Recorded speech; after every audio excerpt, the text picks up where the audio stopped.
Hi guys, welcome back to this new channel. It's called Teen Drama Secret. This channel is going to be a deep dive, a commentary, and basically a podcast type of thing where I am going to dissect episode by episode every single teen drama that I have seen. Because just like you guys, I have watched the teen dramas so many times that I forgot to count. Like seriously, I really forgot to count. Good how many times I watched the teen dramas. In this teen drama, first we're gonna start off with Pretty Little Liars because I feel like that's a good teen drama to start off. We're doing Pretty Liars season 1, episode 1, the pilot. This is the episode where Allison go missing. And guess I guess I would tell you guys how I got into Pretty Liars and how I found the show. So, I basically found the show from my sister because my sister, I would probably 6, 7, or 8 years old watching Pretty Liars. I know that's young, but I would watch Pretty Liars pretty young. Sorry, guys. So, my sister would watching Pretty Liars on her phone. I say her phone. Oh, sorry, her computer. And I remember, I was I saw her watch a Pretty Liars, and I was like, "Oh, what is that?" She was like, "Oh, it's Pretty Liars. You know, you may like it, so you want to watch it with me?" I was like, "Yeah, sure." And I basically joined her on her bed, and from the first or second episode I watched, I fell in love with the show. Mind you, guys, this would probably either season 4, season 5. This would probably either season 4 or season 5. So very very like mid season in the show. And we didn't know how many seasons they were gonna make at the time. But yeah. And I was like, "Oh, cool, yay!" So I was like, "Oh, cool." So I kept watching with her, but I didn't know the older she got, she stopped watching it, and I was like, "How am I gonna watch Pretty Liars?" So I started watching Pretty Liars on my tablet because I had Netflix on my tablet. So I went on Netflix on my tablet and I watched Pretty Liars from season 1, episode 1. And I started watching it by myself. And I was like, and I was like, guess what? I was telling my sister, I was like, guess what? Guess what I'm watching? She was like, oh, what you watching? I'm like, Pretty Liars. She's like, oh, really cool. And I was like, yeah, I'm watching it from the start because I never saw it from the start. Because when I started watching Pretty Liars with her, she was already at like season 4, season 5. So I wanted to start at season 1, episode 1 to kind of get the story down and kind of understand it. So yeah, I started watching it on my computer by myself, and I fell in love with the show. Like from there, I fell in love. Like you couldn't tell me otherwise. Like I loved that show down when I was younger, and even to this day, I'm still rewatching. Like Pretty Little Liars is a show that I will keep watching over and over and over again. And I think one thing I always said, people always be like, "Oh, you're still watching Pretty Liars? You're still watching?" And I'm like, "Yes." And I'm like, because every time I rewatch it, I'm always watching something that I forgot about.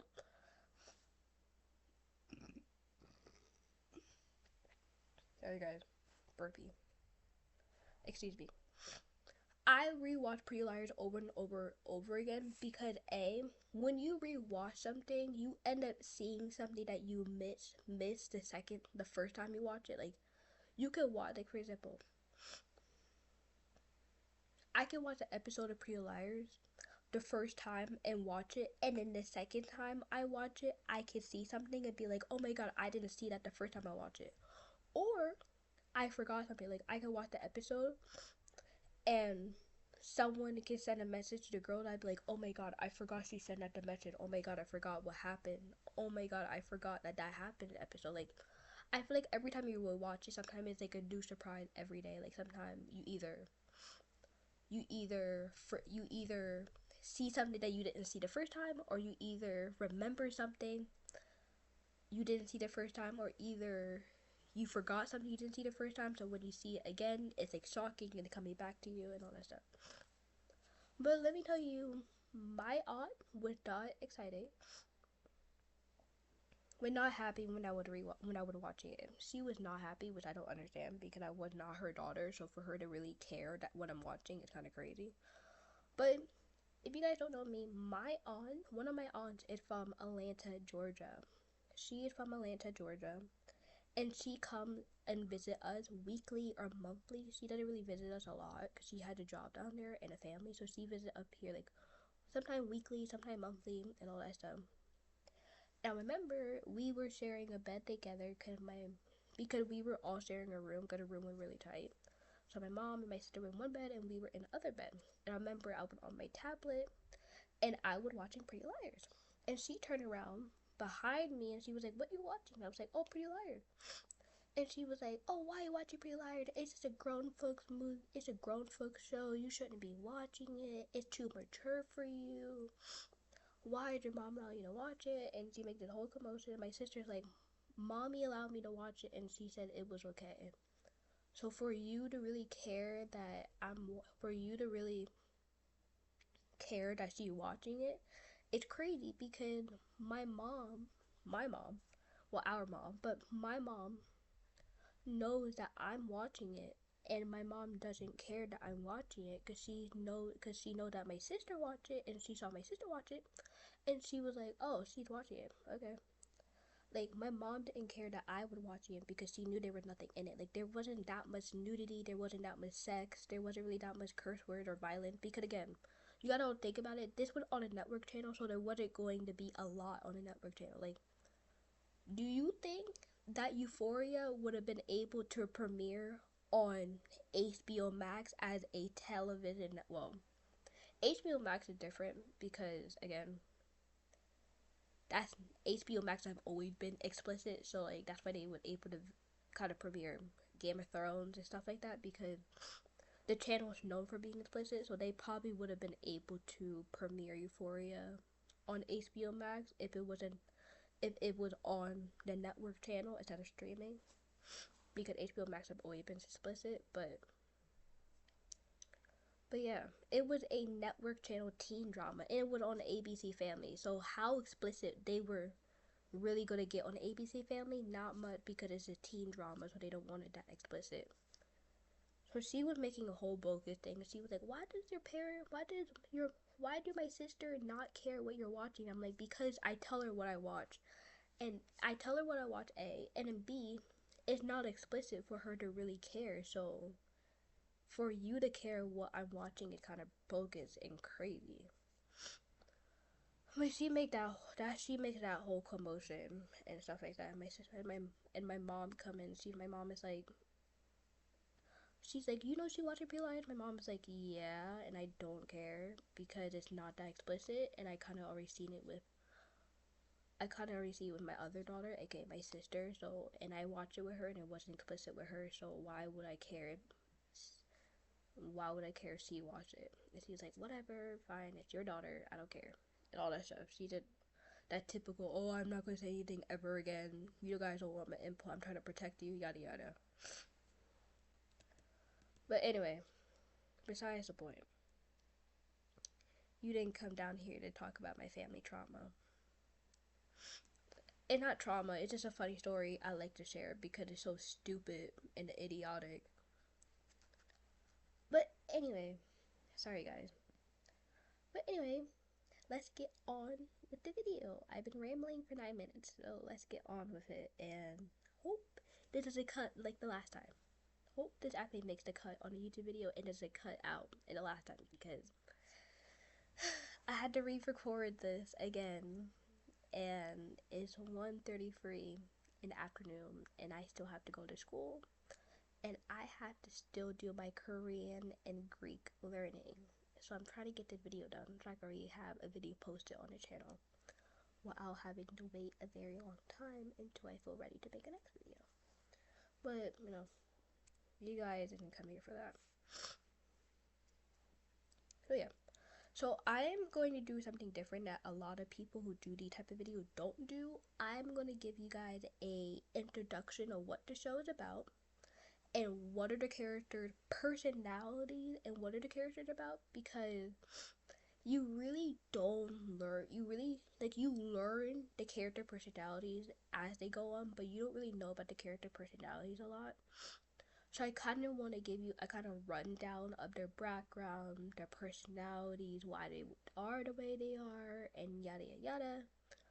And people, new Pretty Little Liars fans who never watch Pretty Liars, because yes, guys, there are people who never watch Pretty Liars. I know it's shocking, isn't it? Because it's crazy that there are people out there that never watched this amazing show, because I love all the actors and all the characters and all the males of the characters and actors so much. So it's still crazy that there's still people on this earth that never seen this amazing show. But you know how people are. People are like, oh, I'm not watching it. It's teen drama. It's whatever. Just like they said the same thing about Vampire Diaries, and it's like if people watch it, they get obsessed with it. Anyway, and yes, guys, I'm doing a deep dive on Vampire Diaries. Also, before we start, let me know in the comments what other TV shows do you guys want me to either watch, deep dive on, or make a video about on this channel and dissect episode by episode. And also, let me go. I know it may be weird, but let me know if you want to see any Disney shows or movie like Raven, That's So Raven, Austin Alley, Jesse Descendants, or any movie like K-pop Demon Hunters or All the Boys I Loved Before or Sees All That. Like, let me know in the comment what other movies and TV shows do you guys want to see on this channel for me to talk about and dissect and deep dive.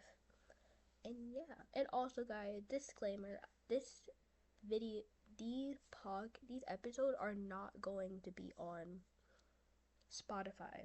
I know a lot of people may put their podcast on Spotify, but these episodes are not going to be on Spotify because I already tried to make it on Spotify and it was too complicated and too weird and too hard trying to figure out how to put it on Spotify. So these episodes and the deep dive are only going to be exclusive on YouTube. So if you ever want to find these or watch these, you can only find them and see them on YouTube. So yeah, this disclaimer, anyone who want to ask, oh, it's on Spotify. It's not on Spotify. I'm probably gonna post these videos. I'm probably gonna post these. You probably will see it on my main account when a new video come out because I got banned from making too many Instagram accounts, so I can't make another one. So you probably have to see these. You're probably gonna see these on my main Instagram account and my main TikTok account. Yeah. But yeah. Are those all the disclaimers I want to say? Yeah, so let's get started. Yay! Anyway, so Pretty Liars is about the introduction of 4 main characters: Aria, Hanna, Emily, and Spencer, who gets reunited after a year apart following the mysterious disappearance of their friend Alison DeLaurentis. They get a threatening message. From a mysterious figure known as A, and we'll find out who A is soon. Well, not very soon, but soon. Who seem to know their deepest, darkest secret that they only told their friend Allison. Like, they only told these secrets to Allison specifically, and Allison to her face. And for some reason, she disappeared, and now A know all of them. It's weird, right? Really weird. Like, really weird. So, here the introduction to the 5 main characters. I know I said 4, but there are 5 main characters that you learn about, because even though Allison is missing throughout the series, you learn about her personality. You do learn who she is, how she is. You do learn about Allison more and more and more before they find out what happened, because Allison is a main part of the group. So even though Allison go missing, you do learn more about Allison as the years go on. I do want you guys to know that.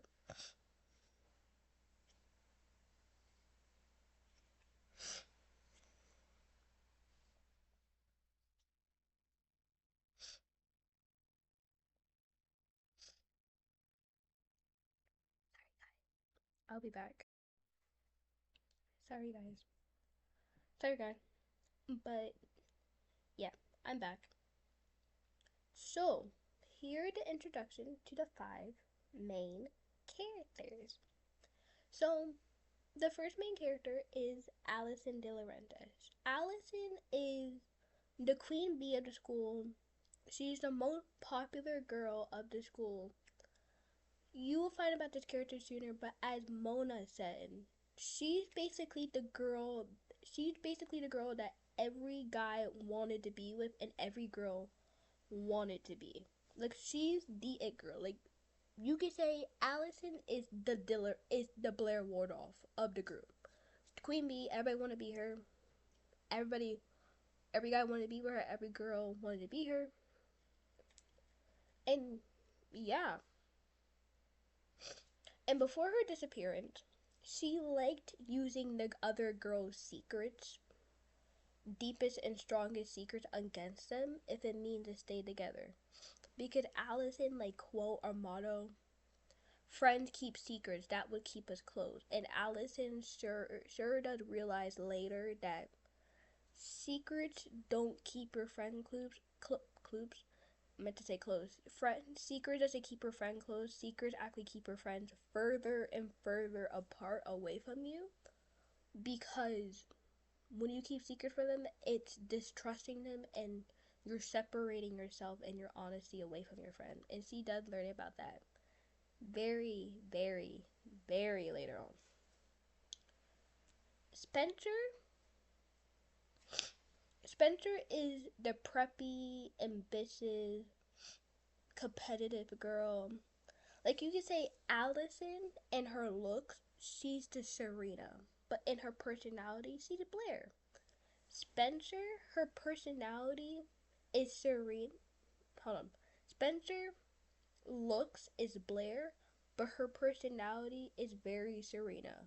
Preppy, ambitious, very competitive with her friends, and is very perfect and has very due to perfection due to her parents' high standards. And Spencer is willing to do anything to win. Sorry guys, I have very bad allergies, so my nose been running all morning. That's why I've been like in and out. But sorry, I'm officially back. But yes, Spencer is she's very competitive student, and she highly strives for perfection due to her parents' high standards.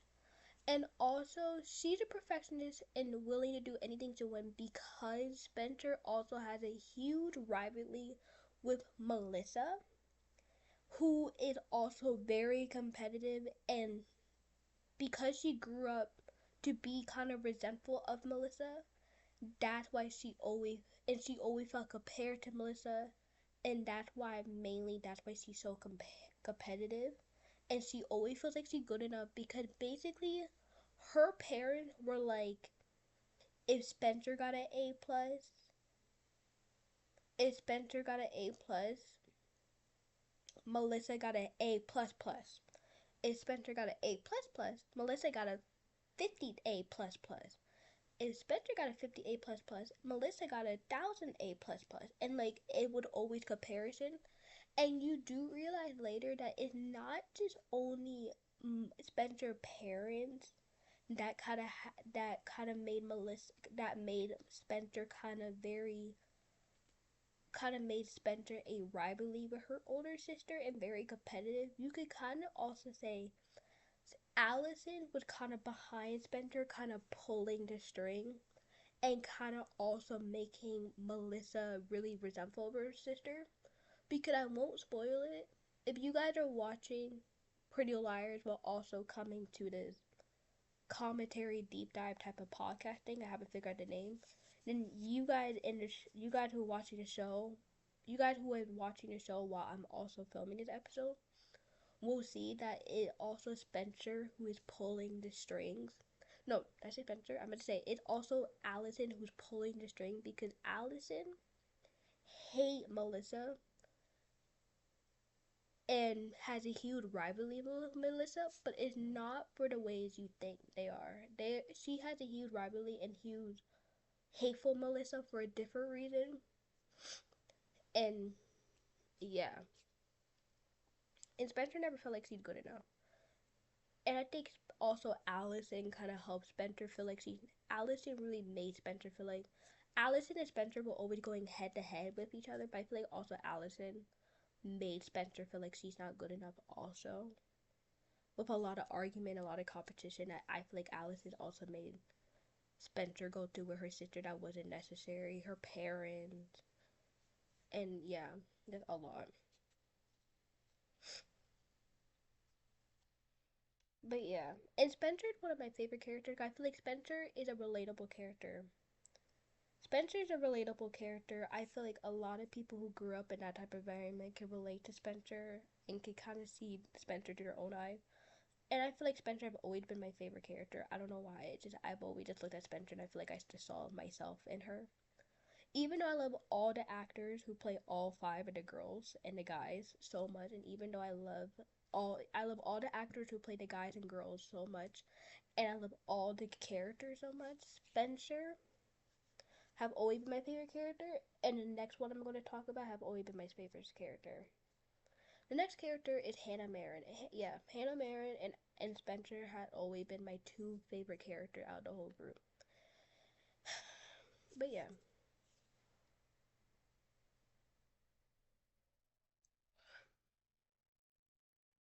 alright guys. Hannah is the most popular, but she's the most prettiest girl in school. Hannah have always been second kind of in commander of Allison. Like Allison was this queen bee, and Hannah was here. So the second that Allison disappeared, Hannah automatically became the new it girl and the new pretty popular girl. Mainly because she had a makeover, and mainly because Allison went missing. So Hannah automatically became the new Allison, basically, in a sense. But yeah, she's generous. Hannah's very generous, but the difference between Allison and Hannah is their personalities. And that Hannah's very generous. She's kind, but I would definitely say one thing her and Allison share is that they're both very bold, very what the word rip off the band-aid type of people. Like other people would slowly rip the band-aid. They would just rip it off and cut your scab off without even telling you. Very bold, very outspoken.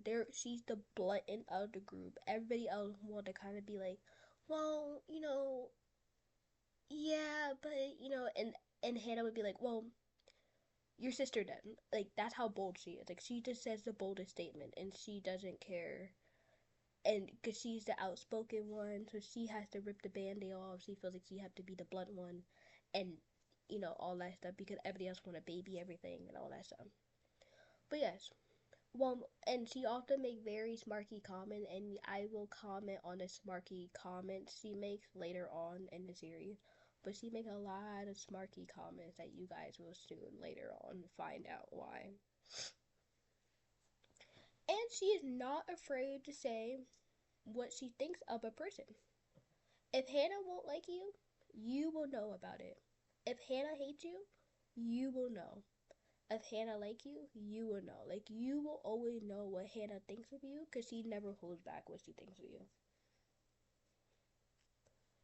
And even though Hannah is so pretty and so, even all the girls are pretty and gorgeous, but even though Hannah is pretty, Hannah is very insecure. And when Hannah was younger, she developed a very bad ED, bulimia. She developed very bad bulimia or ED. I'm pretty sure. Don't quote me on it. I'm pretty sure ED and bulimia is the same thing. Give me 1 second.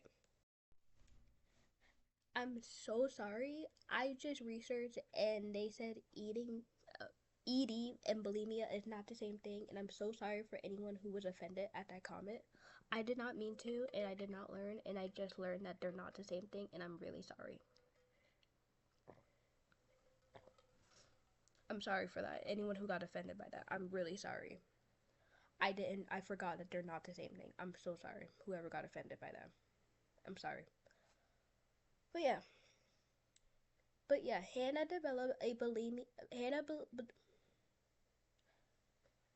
Hannah Hannah developed bulimia, and due to her father calling her little piggy. And I think it's kind of relatable. I think Hannah's very relatable in that sense because you don't realize that your parents are sometimes the cause of you developing like stuff like that, like ED or bulimia, because your parents want to call you these little nickname like, oh, you my little teddy, my little fat bear, my little piggy, my little greedy butt. You're so greedy. Why you eat so much? Like all that, like those little comments like that. Parents don't ever realize that you may think it's a cute nickname that you're calling your child, but in reality, you could be causing your child to have very bad. Like you could really cause your child to have a very bad ED, bulimia. You could cause your child to become anorexic, like very bad, because you're calling your child that name. And yeah, growing up and being younger, you're gonna have baby fat, so it's okay to be called that when you're younger because it's okay to have baby fat when you're younger. But when you get to a teenager and your parents are calling you that, it's a different thing. Like when you're younger, you're not thinking of doing that, or you're not thinking of having that. So you're just like, oh, that's a nickname they call me, right? But when you're older and they call you that, am I fat? Am I really that fat? Like you really oversess when you become older because I feel like when you get older it's all about your looks. When you're younger, you don't really care about your looks a lot, so like you really don't care like that. I feel like when you get older you care so much about your looks that you overthink so much. So your parents calling you little piggy, you overthink it and you think they're like making fun of you or calling you fat. But in reality, they're not, but you will never know that because when you're younger, you're always so over fixated on every single one of your appearance. So yeah. But also, it does not help when your friends also do that because Allison called, and Allison's favorite name to call Hannah was Hefty Hannah. And Allison always felt like she was a hanger on, and she always, did I say Allison? I meant to say Hannah felt like she was a hanger on and she was like the last one, and Hannah also felt like she was being used by her parent and her friend and never felt good enough because of that when she was younger and people were calling her name. And I think that is understandable, you know? You know, like like your friends are like, give me a second. I guess you can also understand where Hannah's coming from. Like, you see all your friends and your friends are getting all the cute guys and all the cute guys want to go on a date. And you find your cute guy and then the guy that you like don't want to go on a date with you because you're heavy set or you're too pudgy or stuff like that. So you can understand where Hannah's like in that situation coming from. But when Hannah does get older, she's very overprotective of her friends. She's protective over her friends and her family. And she will show you her scary side. Hannah gets scary. Like people always see Hannah and she's like, oh, she's a cute, pretty one. She won't get scary. She won't say anything. But Hannah gets scary. Like low key, Hannah low key scares me. When I was younger, Hannah, like even though I loved Hannah, like the way she was protective and fierce, I was like, I'm surprised A wasn't scared of Hannah because honestly, if I was A, I would probably be scared as I would be probably scared of Hannah than rather have Hannah scared of me. Because she's very protective over her friends and family. And if you touch her friends or family, you will get the wrong end of the stick.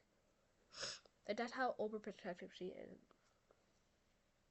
when defending. Like, she will show you her fear sign when she's defending them. But yeah, and then after a killer makeover Hannah has, she ended up becoming friends with loser Mona. Mona was the loser of Rosa High because that's what Allison used to call her, and she became the loser. But then apparently Mona over the summer had a makeover just like Hannah did, and they became the new reigning queen bees of Rosewood High. And you will see how well that goes later on in the series for new fans who never watch. But veteran fans like me who still watch Pretty Liars, like me, would know what happened. But yeah. Next is Aria Montgomery, the most controversial character in the series based on her relationship that she had in the show. That's why people call her the most controversial, because of her relationship she has on the show. But, I don't know. Aria is book smart, but she also has a very harboring understanding of people. Like, she understands people so well that it's so crazy how well she understands people. She's very empathetic and very kind, and she's very loyal to her friends and family. She's so loyal. Like, you couldn't, like, I feel like Hannah is like that type of person where, like, if you ask her to give up her friend for $1 million, Aria is saying no. I meant to say Aria. Like, you say, oh, give up your friend and family for $1 million, Aria gonna tell you no. Like, she don't care about her $1 million. She just want her friends, and you can't be mad at that. She is very interested in art and music.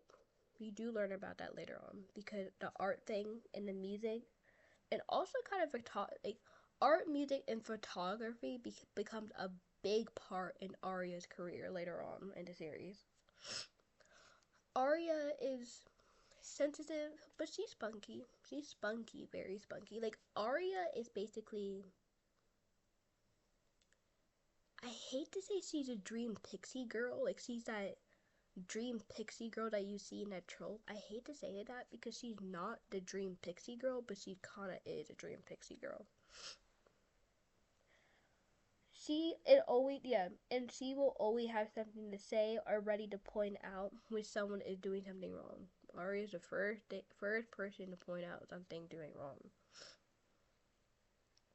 which later in the series is kind of considered hypocritical because she did a lot of things wrong, and she hated being calling out, but then she wanted to call out someone else for being wrong, so it could be seen as stereotypical, but whatever.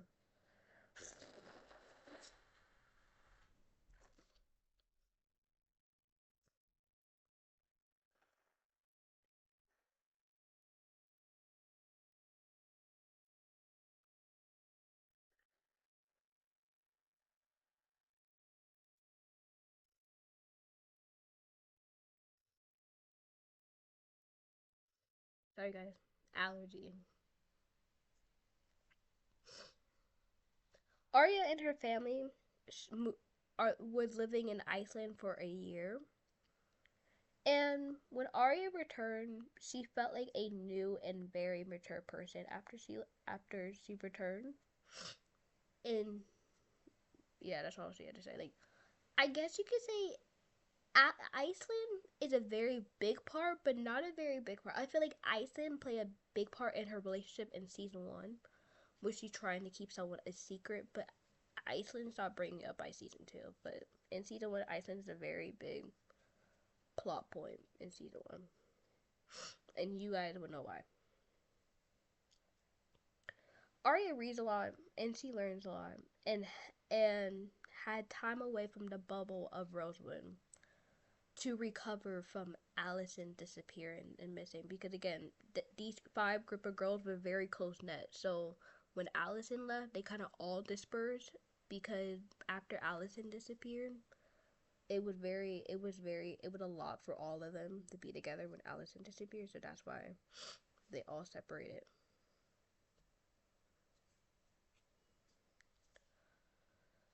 and the possible death of Allison kind of reunite them. And they did do say that. But Aria is also keeping a very dark and deep secret. Aria is keeping a secret of her father's and her own secret. And she is constantly, in season 1, she's constantly tormented of what her father did to her mother.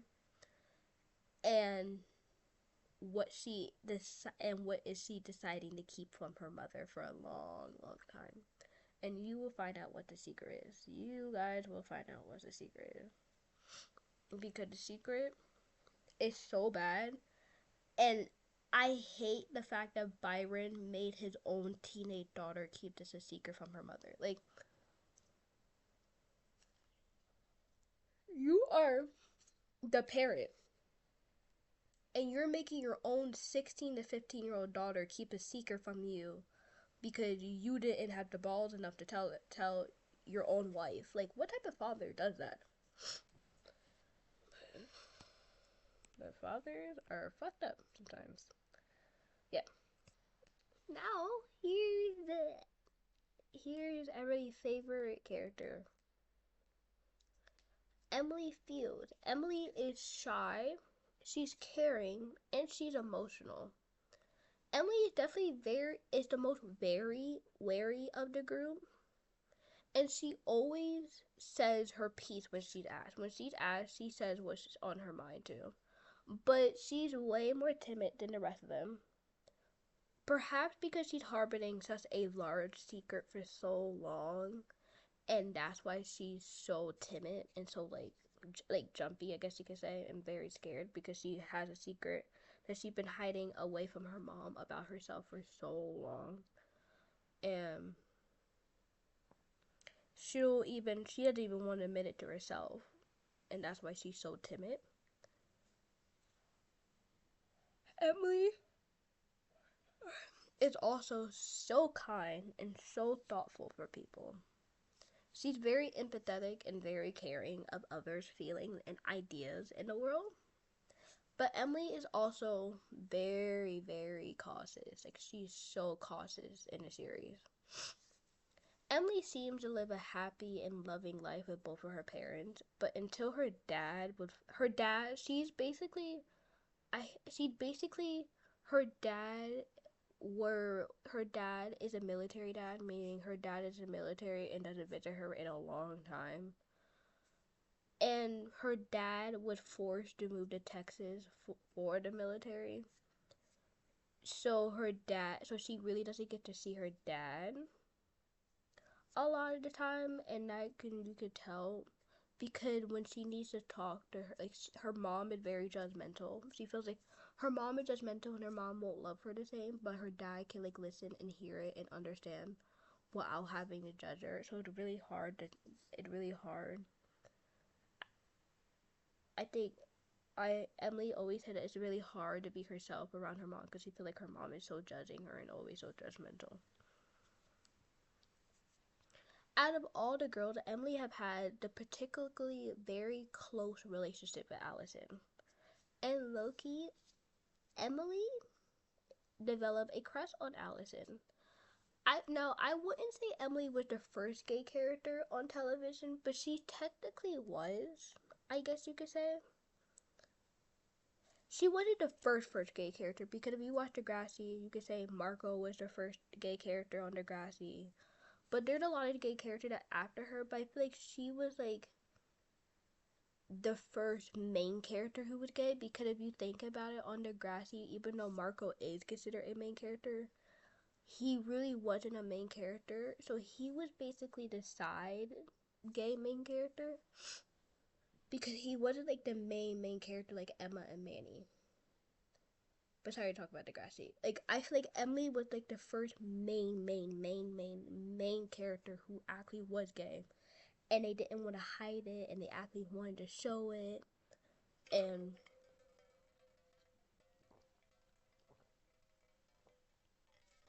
feel shame and not feel shame of showing it. And the network loved showing it because also they had a show called Fosters that also had a gay couple on it. So there's all that, but Pre-Large came out before Fosters. But besides about that,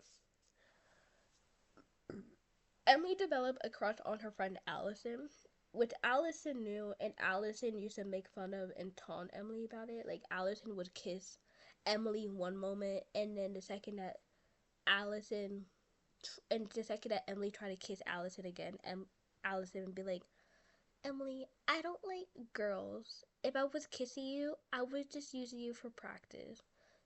And I was like, ugh. Like, even though I love Allison, I hated that Allison taunted her about it. Like, that was so weird. Like, you kissed her back in that library, and then you say that you don't like girls, and you only kissing her for practice. Like, so why would you kiss me back if you only using me for practice? Like, make that make sense. For sure. Even though I love Allison, there's certain things that Allison do that piss me off. That I don't understand why the girls let her do for so long. But yeah. But Allison used to taunt Emily about being gay and keeping her secrets. Yeah, keeping her secrets. Emily has also been emotionally scarred in more ways than one by Allison. Well, Emily never explicitly confessed her true feelings to Allison because she was scared to confess her true feelings to Allison or even tell her friends she was gay. She let it known how she felt and how she was portrayed by Allison and how Allison used it against her and threatened to reveal her secret. So ever since that happened with Allison, Emily have always been very gun ho, guarded, careful who she trusts, careful who she reveal her secrets. Because you gotta also remember, these girls been friends since middle school. Like, they all met in middle school and they continue to be friends in high school. Like, technically, I always say, like, they've been friends since they were babies. Because they grew up with each other when they were younger. They've been raised together since they were younger. So they literally been friends since middle school and elementary school and since they were babies. And and that's technically how they know each other because they've been friends since they were really, really, really young, and their parents been friends since they were young, and that's how they know each other, and that's why they're still friends with Allison, and because Allison used to make them feel special and make them feel wanted, and Allison was really good at that, and that's why they stayed being her friend, because Allison knew how to make you feel wanted and needed and special.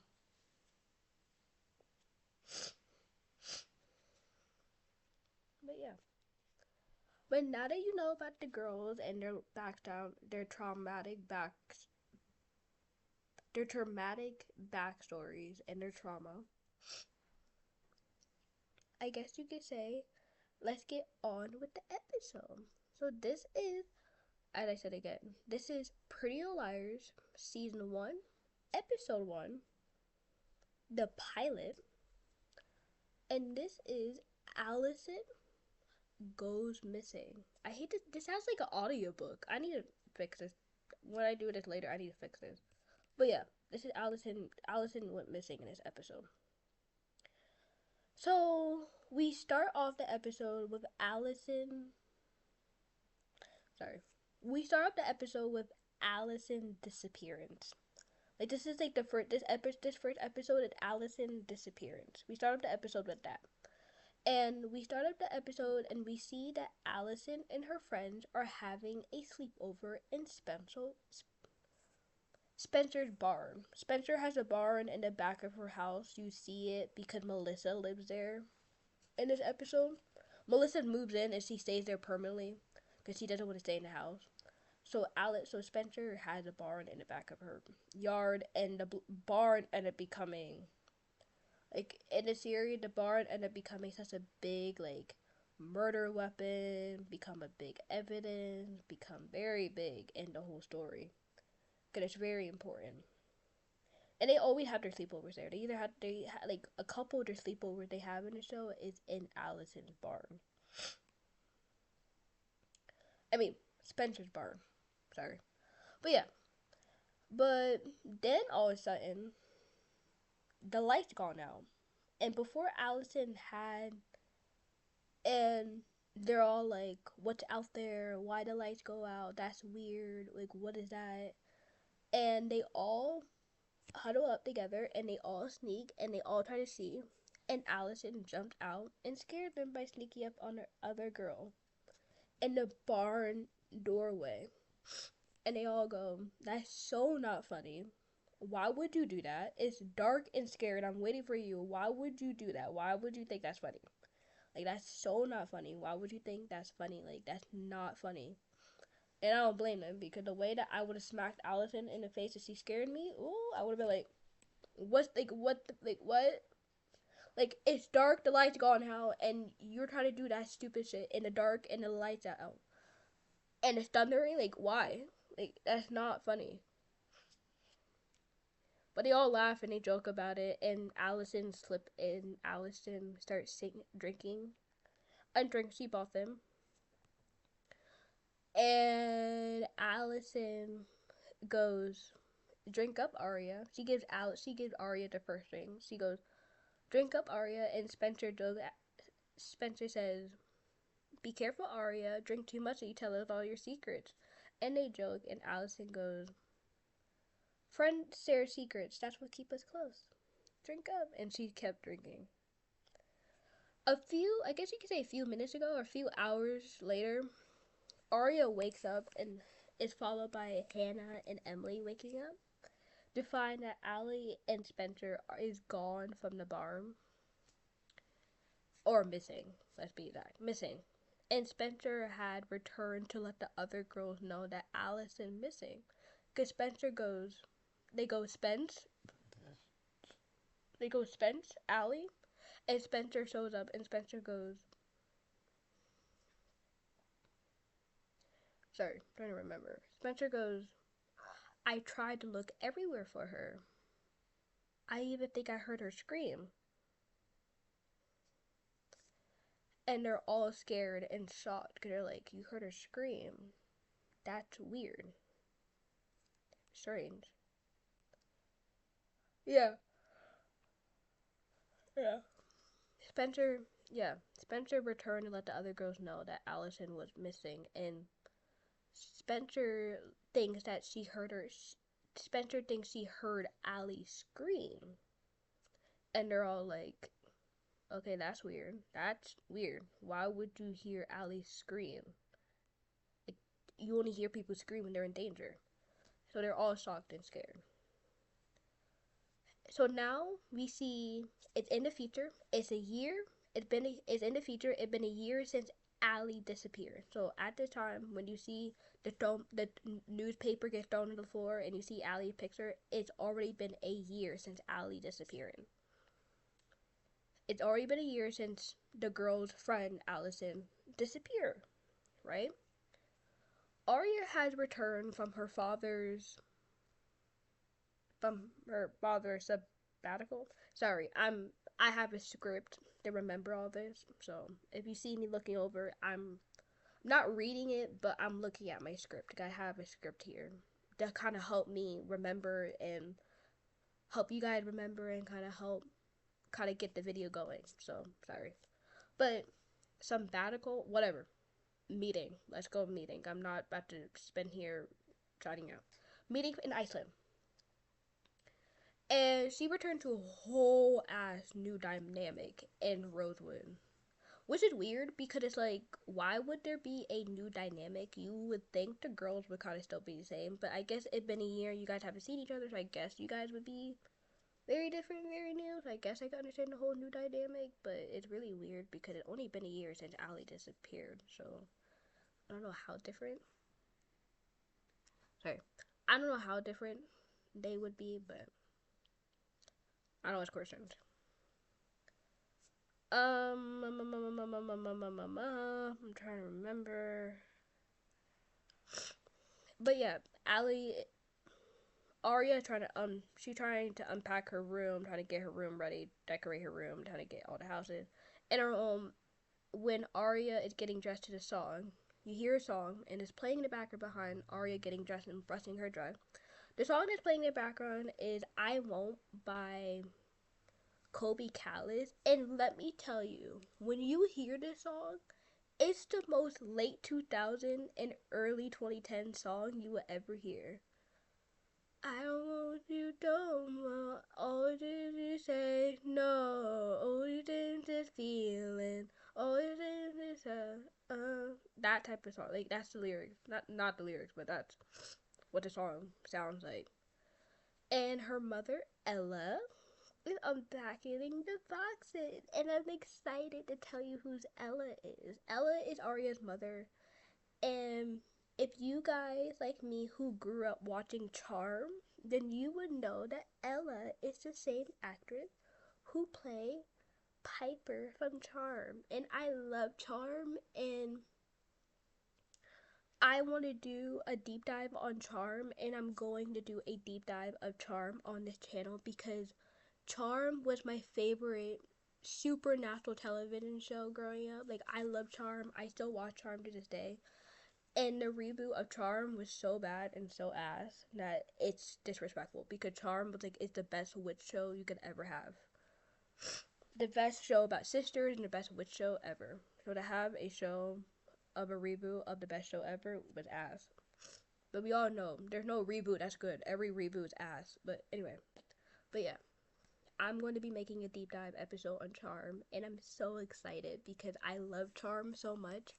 And Charm is my favorite sister story, like story about sisters, and witch story. And I'm so excited to watch Charm. I mean, to do deep dive in Charm and watch it later today. But anyway, besides the point, I kind of got distracted, but I just wanted to talk about one of my favorite stuff. But yeah, Ella is unpackaging boxes, and Aria is discussing the oddness of being home. Aria is basically saying it's weird to be home at the exact anniversary Allie death is. Like Allie this is the anniversary of Allie dying, and the fact that we just came home is so weird. And I agree with her because it's like, why would you guys come home the day Allie anniversary? Like, wouldn't you come back home after Allie anniversary so Aria wouldn't have experienced that? And it's weird because even Ella is like, are you gonna be okay today? And Aria's like, why are you asking me that? Like, it's the death of my friend. It's the anniversary of my friend's death. How are you gonna take it? Like, there's nothing really I could do. And she's like, I guess. And Loki, can we just talk about Aria's dress? It's the most 2010 dress I've ever seen in my life.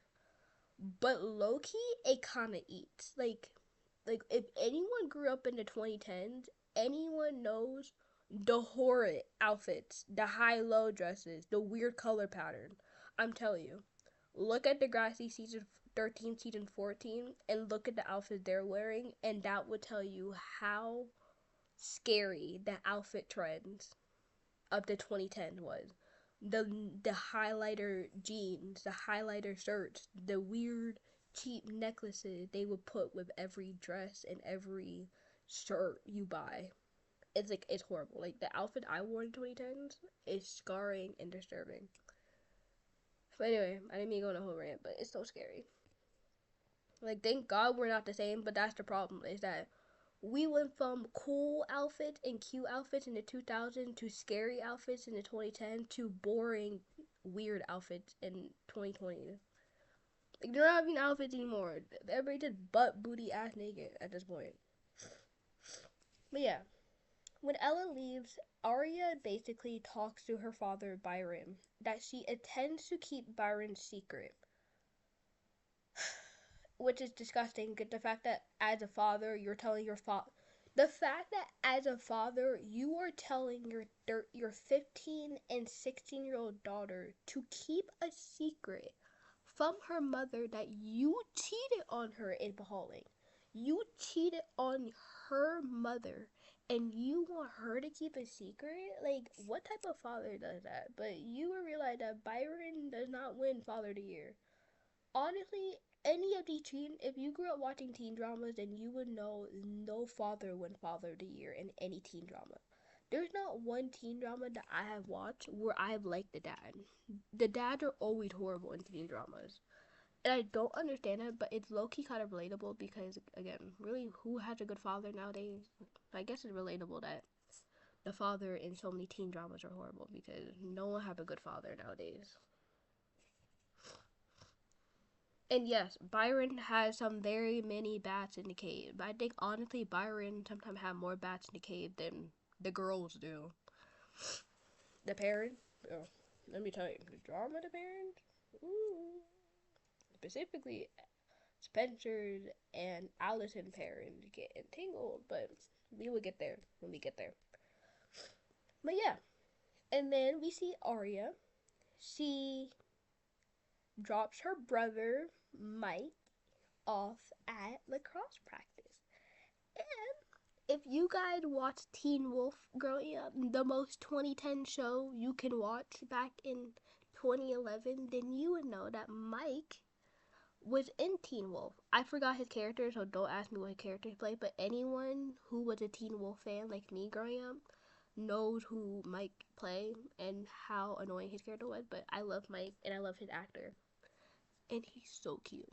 I used to be like I used to not wanted to have a crush on Mike. Like Mike was kind of like the Jeremy thing, where like you grow up and you're like, oh yeah, Jeremy cute, but you always like, oh I don't want to have a crush on Jeremy because Jeremy seems so much older, so much younger than me, so you don't know if you want to have a crush because even though the actors are like 20, Jeremy is supposed to be like 13, 14 in Vampire Diaries, and I'm pretty sure Mike is supposed to be like Mike is either his Aria's older brother or younger brother. I think Mike is Aria's baby brother. So Mike is supposed to be like 13, 14. So you're like, why am I having a crush on a 13, 14-year-old? Low-key kind of weird. But low-key kind of looking back on it, they're kind of fine as hell. Like anyone growing up watching Vampire Diaries and Teen Wolf would know that Elena's brother Jeremy and Aria's brother Mike are like hot. Like, oh, hot. Anyway. But yeah, that's Mike.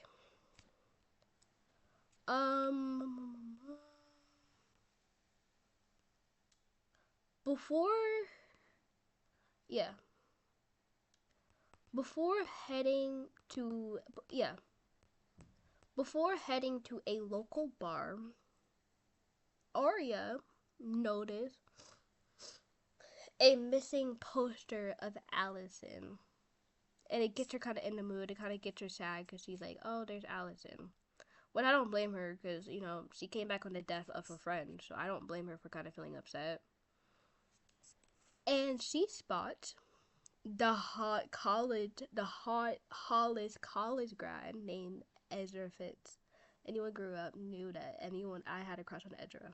Even though their relationship was very controversial, I had the biggest crush on Ezra.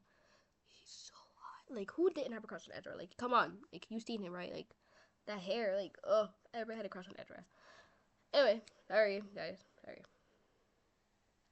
He's sitting a few stools down from Aria. And the two start talking about traveling to Europe, especially Iceland, music, their love for English literature, and all that stuff. Ezra says he's teaching English. Ezra says he's teaching English. But he's very careful of where he says he's teaching English. He tells Aria that he's actually where he says he's teaching English. He's teaching English this year. And Aria goes, really? Wow. But he does not say where he's going or who he's teaching or what school he's teaching. And Aria is also very vague where she goes to school because, again, it's a stranger. You just met this person. You don't know if he's a stalker or killer, so you don't want to be like, oh, I'm going to Rosewood High School, and he ends up showing there, and he's weird. So I get why Aria is being vague.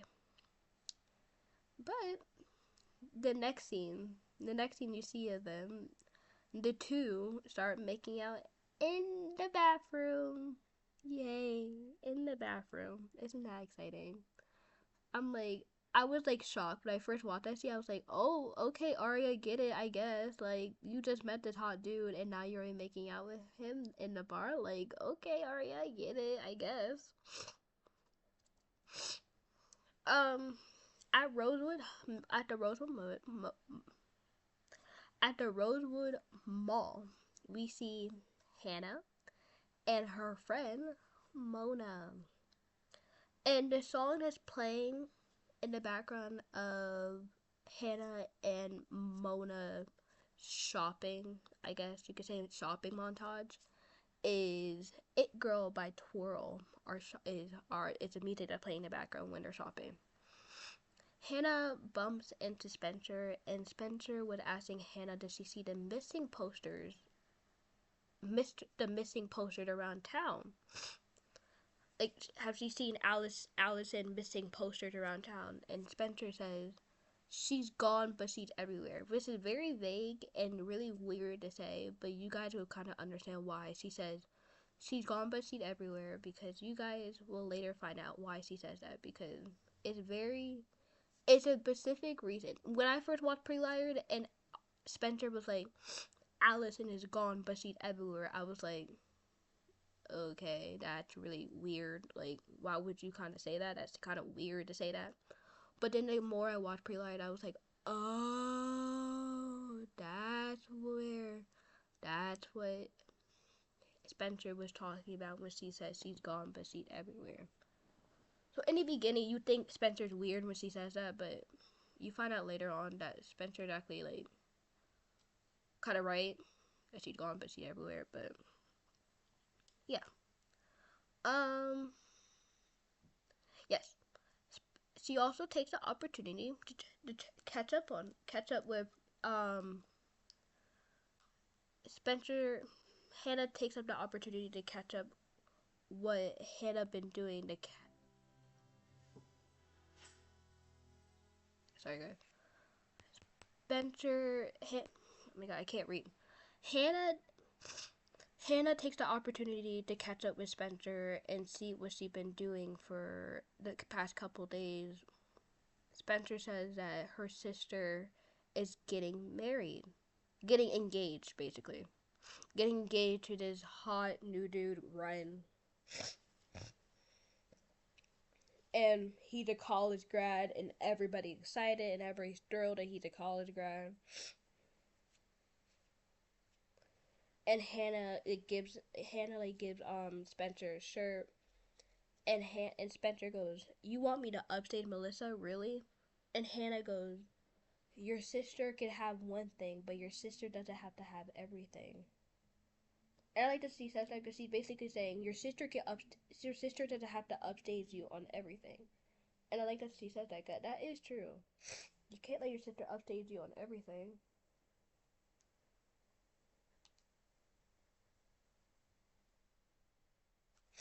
Sorry. There you go. But yeah. So then, and then Hannah leaves. Hannah leaves Spencer and says goodbye. Hannah then shoplifts a pair of sunglasses with her pal Mona. With her pal Mona. And Mona shoplifts a scarf. Yay.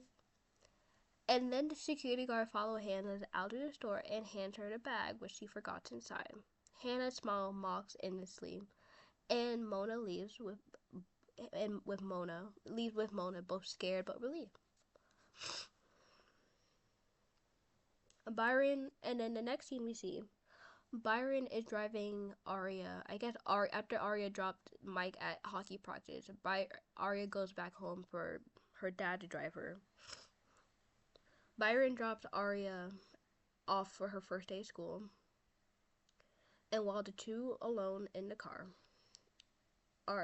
Byron tells Aria that he loves Aria and her mother very much.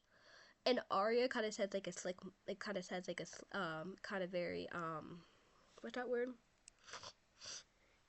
Aria make a snarky comment when Byron says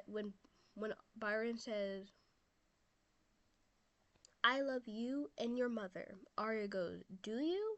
Do you really? And Byron goes, it was a mistake. I'm not gonna make it again. And Aria goes, yep, you said that last time. And then Justin, Aria, you see this is a flashback scene of Aria and Allison ditching loser Mona and trying to run away from her. You find Byron, Aria's father, kissing another woman in the car that summer. That summer that Allison missing.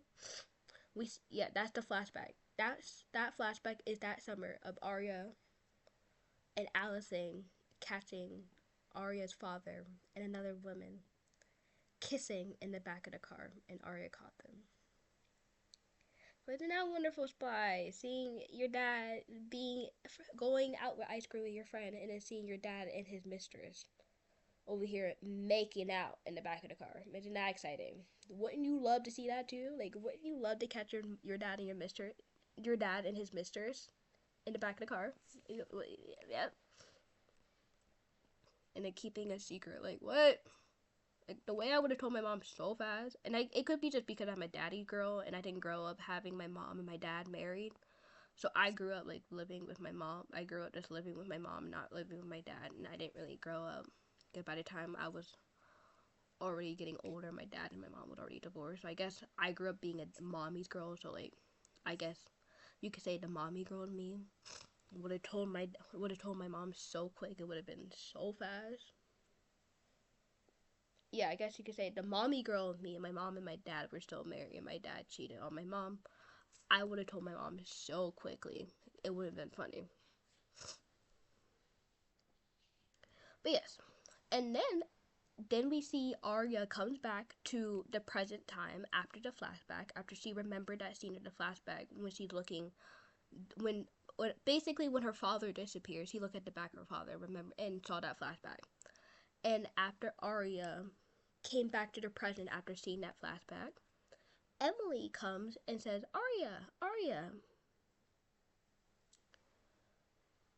And they hug, they laugh, they kind of like say, like, it's Aria's like first day back in Rosewood, and Aria and Emily seem very close to each other. I guess Emily's the only one that kept up with Aria when she was in Iceland.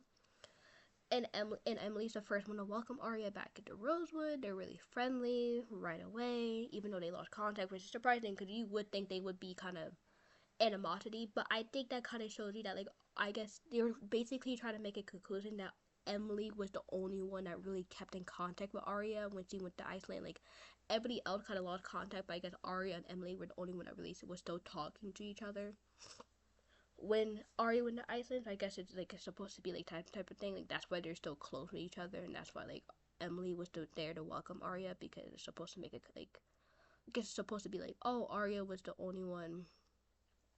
Emily was the only one that really like was still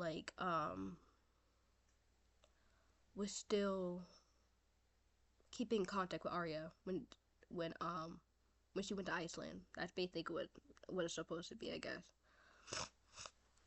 And Emily commented that Aria doesn't have the pink streak in her hair.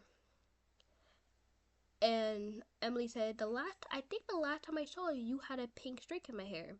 And Aria goes, well, when your parents want you to be one thing and you want to be other thing, it gets confusing, and you know how that's a self-identity thing. And Emily said, well, but you wore it well. And Aria goes, thank you. Emily filled in Aria that everything she missed while she was away in Iceland. She included the fact that the other three girls, her former friend, Hanna, Spencer, Emily, have all disbanded since Allison's death. Or disappearance. At the time, we don't know she died, so I guess you could say disappearance, or still missing because they don't know she died yet. They don't know she died. But yeah. In the meantime, the former chubby, gawky hefty Hanna, basically, the former hefty Hanna had become the new queen bee alongside her formerly loser Mona. Her formerly loser Mona had became her sidekick. and they have had a glam makeover of her own, and Aria was shocked. She was like, whoa, makeover. Aria, basically, they walk in the classroom and Emily's like, that's Hannah. They go, whoa. They go, whoa. And then she goes, and that's Mona. They go, whoa, talk about a makeover. Like, she's like shocked because she's like, the last time I saw Hannah, like, she was all chubby. So, like, it's weird to see Hannah so skinny, slim, and like queen bee type of thing, you know?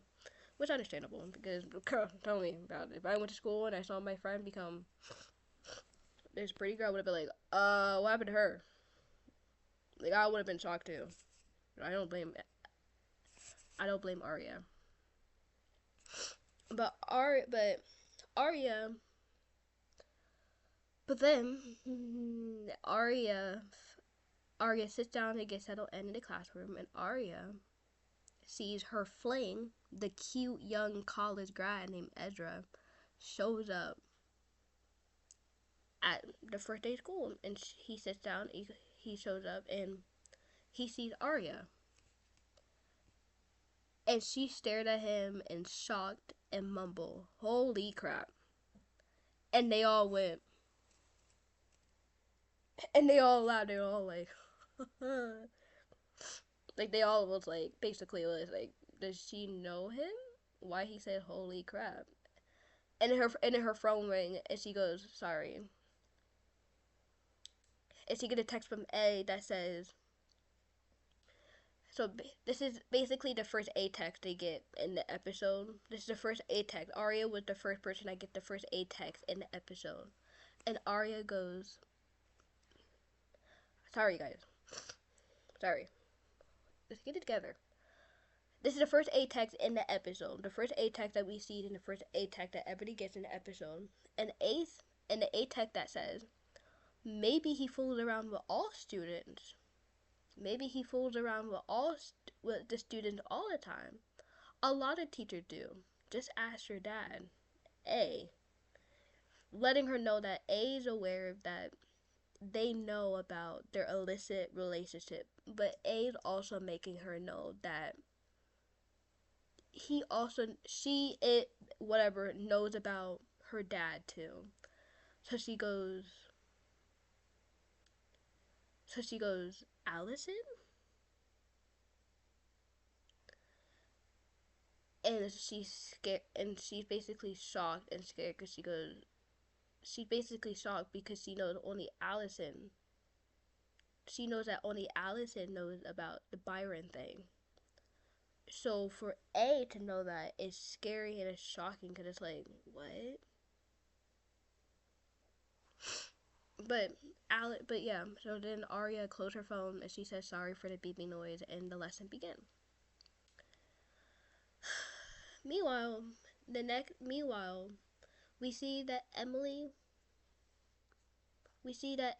is discussing about Aria's return home with her mother, Pam Fields, who is a very clearly judgmental and controlling as a mother, as she says to make a comment about the pink streak in Aria's hair that she used to sport, and no less.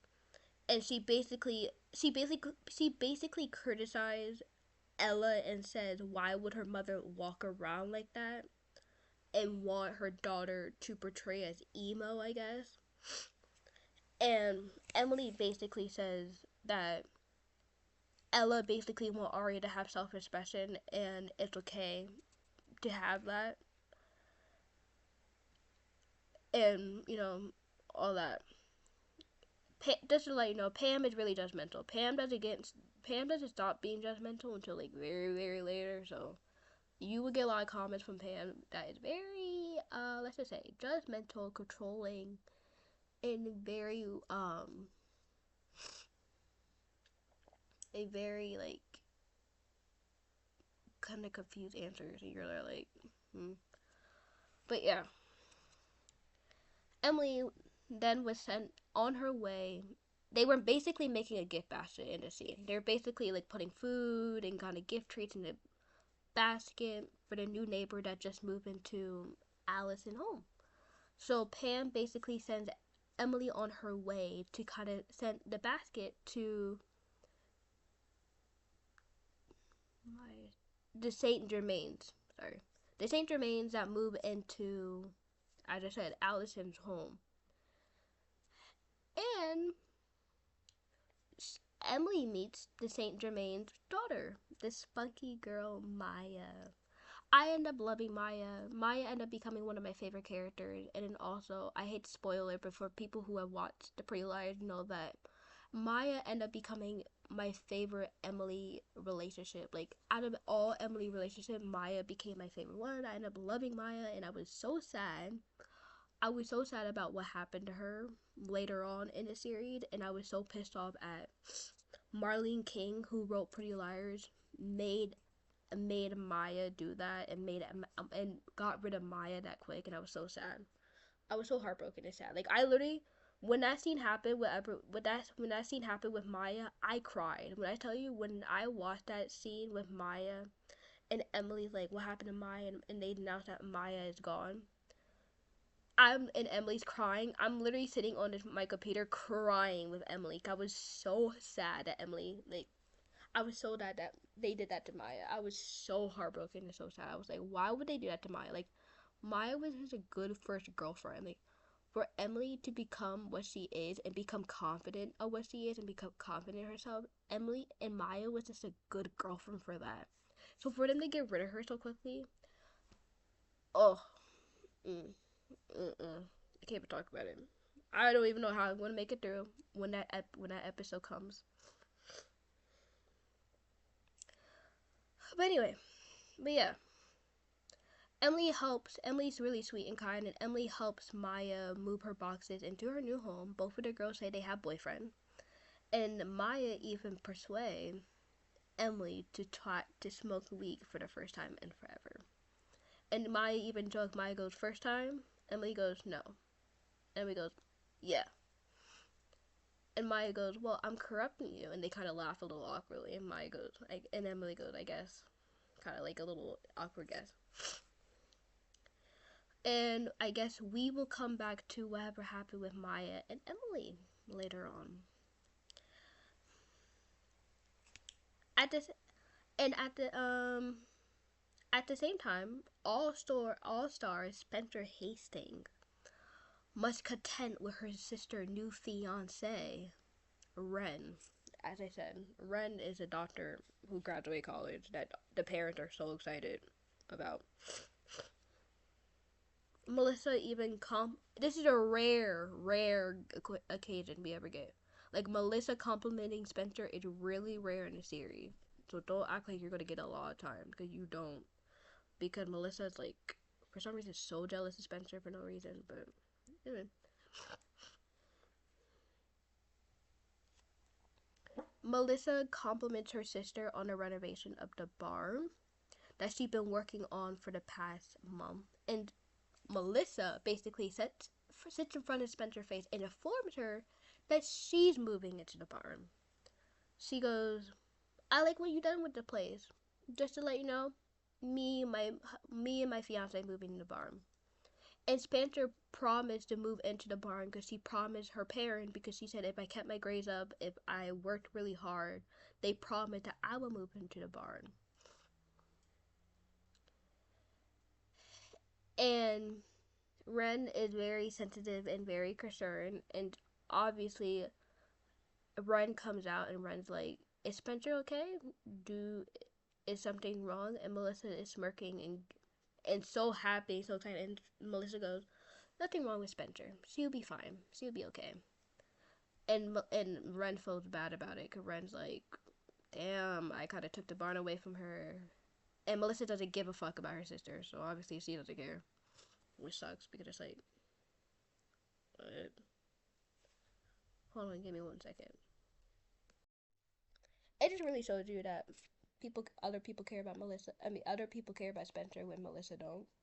But next scene we see, next we see is Spencer reading on her porch, and Spencer spots Ren smoking a cigarette and sarcastically calls him out for knowing better as a medical student. And Ren calls her a bit of a smart ass, and Spencer asks Ren, does Melissa know? And And Ren look at Spencer and says, does your sister have to know everything? So apparently they're making an indication that Melissa does not know that Ren smokes cigarettes. And quite unlike Melissa, Ren says, I'm sorry. Sorry. I'm so sorry. Unlike Melissa, Ren says, oh, I'm sorry for moving to Laws. I could say something to Melissa if you want to move in. And Spencer says, it wouldn't really matter if you say anything to Melissa. We're marking. And Spencer kind of make a sneaky type of little smart comment and says, you're unlike Melissa unusual boyfriends. And Melissa and Ren, oh my god, I can't speak. My mind is moving so fast and my words is not coming out. Sorry. Ren goes, how am I unusual? And Spencer gets up and whispers in his ear, and Spencer says, I actually like you. That's what unusual. Basically meaning that Spencer doesn't like Melissa's usual boyfriend because they're probably all jackasses. So for Ren to be sweet and nice to Melissa, for Ren to be nice and sweet to Spencer, that's basically what makes him unusual because every other one of Melissa's boyfriend had been a jackass to Spencer. So for Ren to be as sweet and kind to Spencer, it would make him unusual because that's not normal and that's not what usually what Spencer gets from Melissa other boyfriends. Uh, yeah. In another scene, we see another moment is after that night ends, we see it's already bright outside, it's the morning. We see Spencer and Spencer find herself alone in the kitchen with Ren. And she's wearing a cute ass bikini that I want for myself. But anyway, Spencer's wearing a bikini, looking all hot as usual and cute. And she said, I'm about to go swimming. I don't know if she said I'm going swimming in the jacuzzi or the swimming pool. I think she said she's going to the swimming pool. And Ren just got out of the jacuzzi, so he's dripping wet. And like Spencer's kind of going like this. Spencer's like, and Ren's like, you okay? You're sore? You fine? Spencer goes, I'm a little sore. I've been working really hard. My hockey, I've been really sore. She had a tough field hockey practice. And it turns out they both loved sports, so that's something they share in common. And he massaged his shoulders. Like, she's like enjoying it. Like, she's kind of arching her head. Like, she's like really like enjoying it and feeling the moment of him like massaging his shoulders and making her feel good. And you hear Melissa go, Red, and he stops. I guess Spencer throws him the towel or leaves him the towel, and she goes outside. And that's all we see. So I guess we'll find out what happened next. Then we see Aria in her cute little outfit and her cute little boots. But her leather jacket is so cute. Like, let me tell you, that leather jacket is everywhere. I didn't realize how many teen dramas that leather jacket have. Like, like, I get that Vampire was in 2009, but Elena has a black version of that leather jacket she wears in season 1, episode 1. I'm pretty sure someone wears it in the Foster Switch at Birth. Like, there's so many teen dramas that I can think of that they have the same leather jacket. So it's so crazy how many people wear the same leather jacket, but in different color. Like, Aria's wearing brown, and Elena has like black. Like, that jacket with like the scrunch up, like it's like a leather jacket, and it has like this scrunch up sleeve, and you see the scrunch up on like the sides. Like, those type of leather jackets are so, like, they were, like, the most popular jackets to be wearing in the 2010 and 2009. If you weren't wearing those back in the day, you're not cool. Sorry. Just wanted to say that. But it's just, like, a 2000, late 2000, 2009, probably 2010 type of jacket that every main character, every brunette, specifically every brunette main character had, and it's so cool to see how many people had that leather jacket. Um, sorry, lost. At school, we see Aria meets Ezra alone in his classroom, and they're discussing the status of their relationship. Ezra feels like Aria led him on, not telling that she go to school, not telling that she's a minor, cause she's at the bar. That's another thing, that she's at the bar, and she's not drinking, but she's at the bar and she's getting something to eat. So obviously, when you see a girl at the bar, you would think she's like 18, 19. And I guess Ezra saw her at the bar and thought she was older, and Ezra didn't realize that Aria is a minor and she's young, and she's not as young as he thought she was. So Aria feels like Ezra felt like he was let on by Aria, and is unprepared to engage in an illicit relationship with a student. And Aria wants to pursue him and says that he feels something too, because Ezra basically said he feels like he woke up and met a different girl, and Aria basically said, I'm still that girl. Nothing had changed. And Ezra goes, everything changed. I'm your teacher. You're my student. And Aria basically says, don't tell me you can't feel any of it. Like, don't tell me you don't feel a little bit. And she kind of slips her thumb in his hand and kind of looks like this. It basically looks like this. And that's all we leave it at that. And I guess that's all we leave it at that. That's all. Next we see is Maya and Emily. Maya and Emily is going on for a walk. Emily is sharing her thoughts about Allison and her disappearance. I think Maya says, like, do you know the girl who lives here? And Emily goes, no, I don't. Emily goes, I do know about the girl. And Emily on this walk said, I do know about the girl who lives in your house. Her name was Allison. She was my friend, and she disappeared, and they haven't been able to find her. And it's hard for Emily to see tribute of Allison. It's hard to see the tribute people leave for Allison at the curb in front of Maya's house into the dumpster. Maya kisses Emily as she leaves, and it's really awkward. Like, they both say goodbye, and they both, I guess, were going for a hug. And Maya kisses Emily, and she goes, um, and kind of looks around, and they kind of smile at each other, and that's it. Later in the morning, we see Emily at her school, at her school gym locker, in the gym school at the school at the road sorry at the school gym locker room after swim practice. Emily finds a note from A. Emily's the second person who received a note from A.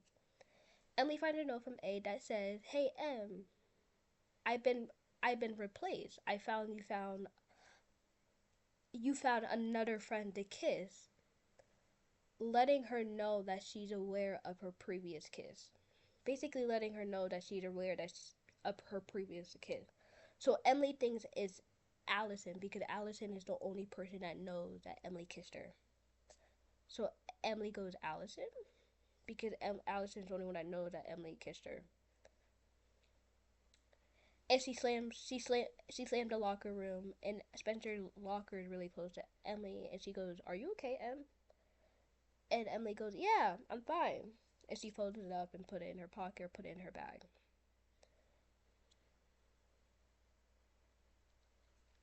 At the Montgomery home, Ella and Byron making progress, unpacking, getting the stuff ready in the house, getting the house to look like more homey, and they're discussing their adjustment at Rosewood.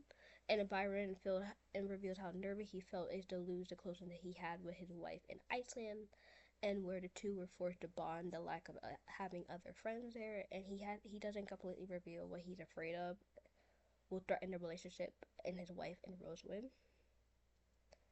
And it's kind of obvious the nuance. And Ella agreed the adjustment is hard, and considering that they once again lived near the DeLaurentis house and driving past evoke bad memory and declaring that their commitment to one another, and the two embrace over a glass of wine. And it's really cute. It's really cute.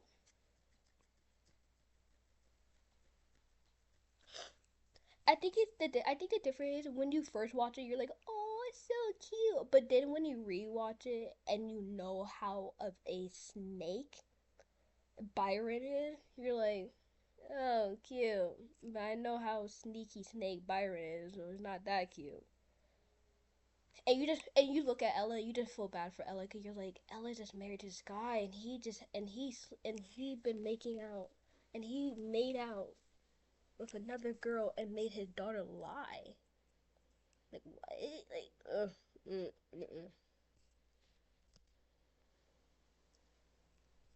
so like yeah. But yeah, later that night, while Spencer watches Emily and Ren kiss from her bedroom window, she sees the third person who get the A message. She receives a anonymous email A that says, "Poor Spencer. Always want Melissa boyfriend, but remember, if you kiss, I'll tell." Letting Spencer know that he, she, it, or bitch, as Hannah said, is onto Spencer's jealous feeling. And it wouldn't be the first time. We see a flashback.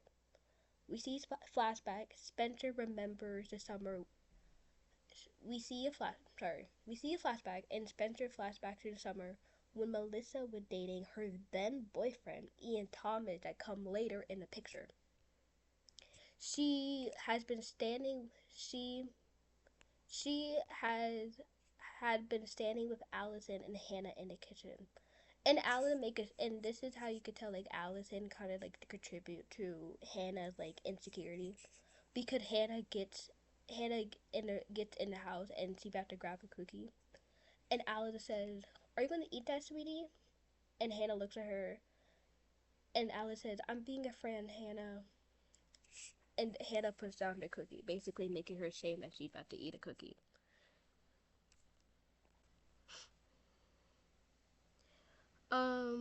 Yeah. When Ian and Melissa walked in, suddenly Allison announced that Spencer has something to reveal to Melissa. Like she has a big secret to reveal to Melissa. But Spencer denies it, and Spencer goes, "No, I don't." Spencer takes Allison by the arm and aggressively pulls her back outside, and is annoyed and angry by Allison's blunt betrayal. And Spencer had counter Allie vague threat with her threat to expose Allie involvement with the Jenna thing. And the Jenna thing plays a big part in next episode. So next episode, the Jenna thing plays a big part, and that is actually the title of the next episode. So I guess you could say be prepared. Okay, so yeah, back in real time, we're back from the flashback. Back in real time, Spencer looks timidly out of the window, and she has a paranoid feeling of being shocked, and she says, "Allison," like in like that Allison, that you type of thing. And she looks across from her window because her house is right across from Allie's bedroom. And she sees a wavy blonde-haired girl through the window in the former DeLaurentis home. And she's across the street, and she gasps, "Allison?"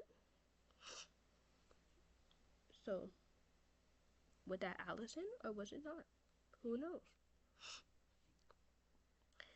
Later on in the next scene, you see Emily visit Aria, and they're sitting in a Montgomery house. Emily tells Aria that she received a letter which Aria asked from A, and discuss it if it's possible for A to be Allison, because she's the only one that would have known the secret, or the personal contact of the message, or the secret in the message. And they really thought Allie was dead. Like, they really thought Allie was missing, she was gone, she's dead. But now that they got the message of A, they're not really too sure that Allie's gone or dead, so they think she could be back or she was never gone in the first place. But yeah, the next scene you see Hannah and Ashley Marin. You see Hannah and her mom Ashley having dinner, eating, talking about the divorce and how she doesn't want to talk to her dad because her dad left us for another woman and all that stuff.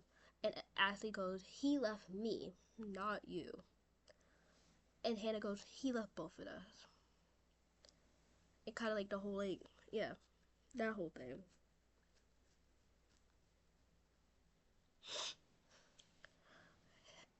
Ashley goes, "No phone at the table," and then she answers her phone because she gets a call from her job. Someone knocks on the door. Hannah answers it, and it's the police.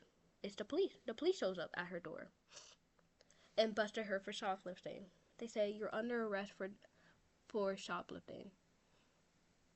And Ashley goes, "Why?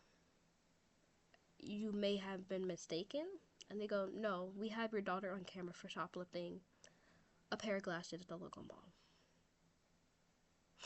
So at the precinct, you see Hannah is going to grab some candy in a bowl that's on the table, and she's about to eat some candy corn to calm her nerves until A and Hannah's the fourth person to get the A message. Until A sends a mocking text that says, "Be careful, Hannah. I heard prison food makes you fat," alluding to her overweight, fat, hefty Hannah days. So at this point at this point in the episode, all four girls have got messaged by A. Like, they have all got messaged by A, and they all think it's Allison because Allison's the only one that knows about the secret. The man that's on Hannah's case is I hate this man. I hate him. I hate Darren Wilding. I hate him. I hate what happens to Ashley because of him. I hate that Ashley had to sleep with him. I hate that he was even in the show. He was the worst cop. He was worse than Tanner. Like, and you will find out who Tanner is later in the series for newer fans. I just hate him. I hate him. Every time I rewatch the show and I have to see his disgusting face, I'm like, ugh, I hate him. But the man on Hannah's case is Detective Building. He has her sight. She sees him. She turns around and she sees him in the room. And more set on her. Sorry. Hannah turns around and she sees Wilden talking to her mom, and Wilden closed the door on her to kind of like not let Hannah know. But Hannah knows that Wilden has his sight on Hannah's single mother, Ashley. So while Hannah is waiting in the station, Ashley promotes Hannah to get up and leave the station. A dozen cars are seen rushing somewhere with their sirens. In the car, Ashley scolds Hannah for stealing sunglasses, which is right. As a parent, you should scold your kid for stealing sunglasses. Hannah, Ashley says for her mistake, she remind her daughter that Ashley says to her daughter, "I do everything to make you popular. Why do you feel the need to steal?" And Hannah says, "It's not about what you get from me to make me popular. It's just something I do." And Ashley goes, wait, this is something you do?" And Hannah goes, "Once or twice." And Ashley's like, wow, you know? Like, Ashley kind of disappointed. Ashley's like, why would you stoop yourself down to that level to steal?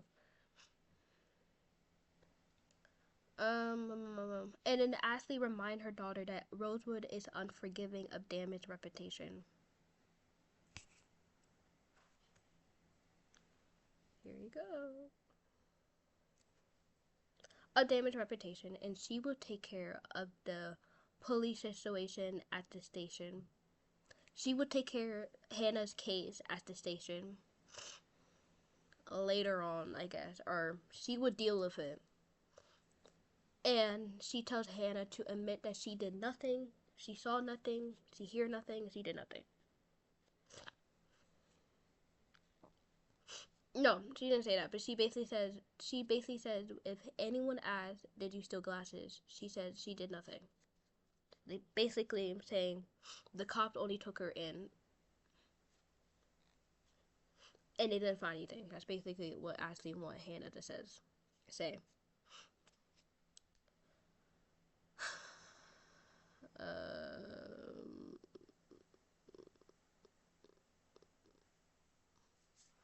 Yeah, a song plays that suggests that the song in the next scene, the song that plays is suggestion by Orlia has orchestra. Orlia has orchestra. Suddenly, a camera follows the police car to Maya's house, where ambulance is flanking the streets. There are people look at the crime scene and everything. And it seemed like, and Hannah and Emily finds out what's going on. Emily walks past everybody and casts a sight up the scene, and she rushes towards Maya's front steps. And she's terrified that something happened to Maya because there are cops outside of Maya's house, so of course she would be terrified who's in the house. So she's like, what happened? Did something happen to you? Like, what happened? And Maya comes in to greet her, and Maya says, they found your friend, Alison. And Emily's excited because Emily thinks it's Alison alive. But then Maya says, they found her body. And you see a stretcher, and you see a body pack on top of it, and you are assuming that that's Alison. And then it will pass them where they're standing, and Aria tells and then Spencer's on the side, Spencer's on the side in the darkness, and Aria rushed to her, and Aria says, I heard the cops took Hannah to the police station today. And Spencer's like, you ever think she would tell? And Hannah said, tell the police about the Jenna thing. And Hannah said, we made a promise. And you see the three pretty liars. You see all three of the pretty liars among each other, amongst the crowd, and they're standing next to each other discussing the craziness back home. Discussing the craziness. Next we see at home, we see Hannah on top of the couch eating ice cream. She's watching television. We don't know what she's watching, but she's watching television. And there's a new part about Alison and how they found her body at her house. And she was so. And her body was found under the gazebo in the backyard, and she was dead. And it would under construction in the summer when Alison went missing. Suddenly you hear a bang, and Hannah turns around, and she sees her mom entering the house very loudly, and she sees her mom. And you know who follows right on top of her mom? Darren Wilden, the police that was on Hannah's case. And this is basically what Ashley meant when she said she could handle it. When Ashley said she would handle Hannah's case, this is basically what she meant. You see them two kiss passionately. He's on top of her. They're kissing. They're making out. You see Hannah grabbing her ice cream, her blanket, all like weirded out.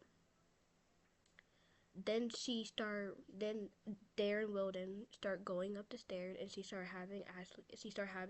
had Ashley's hand, and Ashley is following behind him, climbing up the stairs with him, leading him to her bedroom.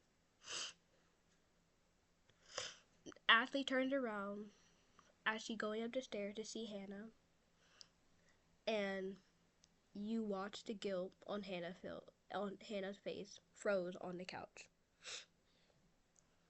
And Hannah's basically, her guilt on her face is basically like, her guilt is like, this is what my mom meant by handling it. Me shoplifting is basically meaning my mom having to sleep with the police officer to kind of get the cops off my back. And Hannah feels guilty for that, because Hannah's like, I'm basically making my mom sleep with a police officer to kind of make me get off the hook for being guilty. And Hannah feels really bad about it. And I don't blame her, because I think if that was my mom, even though my mom would never do that, but I think if my mom had to sleep with a police officer or had to sleep with someone to get the cops off my back, I would feel really guilty and really bad. I would feel like I'm making my mom sleep with someone that she doesn't even want to sleep with because I'm guilty of stealing a pair of sunglasses, and I feel bad about it. So I don't blame Hannah for feeling bad, because I think if it was me, I would feel bad about it too. The next day we see is the funeral service for Alison DeLaurentis. The song that's playing in the background is Begin Again by The Measures. It's one of my favorite songs in Pretty Liars ever. Like, one of my favorite songs. I think it's the most iconic. I feel like it's the most notable. It's the most, every teen drama has that song. Like, it's my favorite song throughout every song in Pretty Liars. This is like my I have a lot of favorite songs in Pretty Liars, but this is probably like my number one favorite song that plays in Pretty Liars. There's another one that plays, but it's probably like my number one or number two favorite song that plays in Pretty Liars. The funeral service is held in the Rosewood local church, obviously, because that's what funerals are holding. And there's Jessica DeLaurentis, Allie's mom, who would greet the liars, thanking them for coming, and she wants them all to sit together in the front because they knew Allison, they're Allison friends, and of course, her mom would want the friends to sit together. That's typically how it goes. So, like, they're sitting in the front, like, they're sitting right in front of the casket. Like, you see the casket, you see her picture, you see the girls and their mom, because that's typically how it goes. There's 100 people attending, there's 100 reporters, and just before the service starts, Aria meets Ezra, and like down the stairs in the corner, wherever they are, and Ezra says, "I'm sorry." Basically apologizing for Allie. Like, she says, "I'm sorry, I didn't know you knew her." And Aria basically, wouldn't matter if I knew her or not. And Ezra says, "Well, I'm just still sorry." Aria gives Ezra a soft kiss before she leaves, and Ezra took no for answer. Ezra pulls her back and kisses her properly, and kissed her right on the lips. And Aria's kind of shocked, and Aria kind of pulls back and kind of smiles at him, sending the signal that he wants their relationship to continue. Basically, him kissing her, basically saying, "I don't want to lose you, and I want our relationship to continue, and I want our relationship to be gone."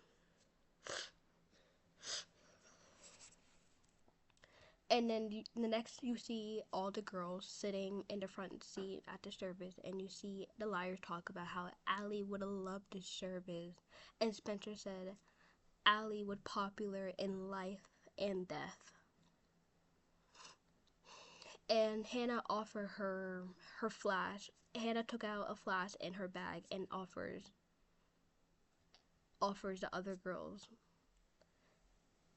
basically offered the other girls a drink, and they all said no, and they said no. Emily said no, and Hannah's like, "Come on, you need it." And it basically, we don't see Emily take it. We see, like, we kind of just see like Emily kind of shakes her head, and Emily shakes her head, and Hannah goes, "You need it." But she put it back in her bag, I think, after, because when Jessica comes, she put it back in her bag. And Aria received a message, and she freaks out. She receives a message, and they all kind of turn to her, and they're all like, "Anyone we know?" And Aria goes, "It's just my mom." And Aria goes, "Me and Emily are not the only one that receive a message from A, have we?" And they all look. Then, I think Spencer turns around, and Spencer sees Jenna Marshall walks in the church. And Spencer goes, "Oh my God." And they all turn, and they all see Jenna Marshall, led by Toby Cavanaugh. And to the other shock, and also Jessica's bride, Jessica says, "I didn't know Allie and Jenna were friends." And Spencer goes, "They weren't." And Jessica is like, that's weird. After the service, Darren Wilden introduced himself to the liars. He said, "I'm Darren Wilden, the police." And he said, "This is no longer an investigation of missing. This is no longer a investigation of a missing person. We are officially investigating a murder, and I'm going to find out who did it. And obviously Hannah need no introduction because he made his introduction really clear in the house. So there's that. And he let them know that he let them know that the case is, I just said, he let them know that the case is no longer a missing person case, it's a murder mystery, or a murder. And spookily, he let the girls know that he will reviewing, they said, we already did our statement and said what happened. And he said that he will be reviewing their statements and he will be watching them very closely. AMS's, all their phone beeps, like, in synchronized, literally in sync. They all sitting, like, they're all kind of standing in the court, and they're all like, oh my god, like, you think he knows about, and they were like, how would he know? So they all stand in a circle, and all their phone ring in sync. And they all get a message from A, and they all read it together. That says, I'm still here, bitches. And I know everything. A. And that message is basically supposed to let the liars know that he, it, sim, she, bitch, will always be watching them. And they're never going to be by themselves ever again, because they're always going to have someone watching them. And they're all looking around, scared, terrified, and the song just, and this camera just back up slowly, and the song just gets louder. And that's how the episode ends. And I guess we just have to find out what happened in the next episode. Like the way, and that's the end of the episode. The way I first watched that, and that sent chills down my boat, especially when they're all sitting in a circle and they go, I'm still here, bitches, and I know everything. A. And the song gets louder. Na na na na na na na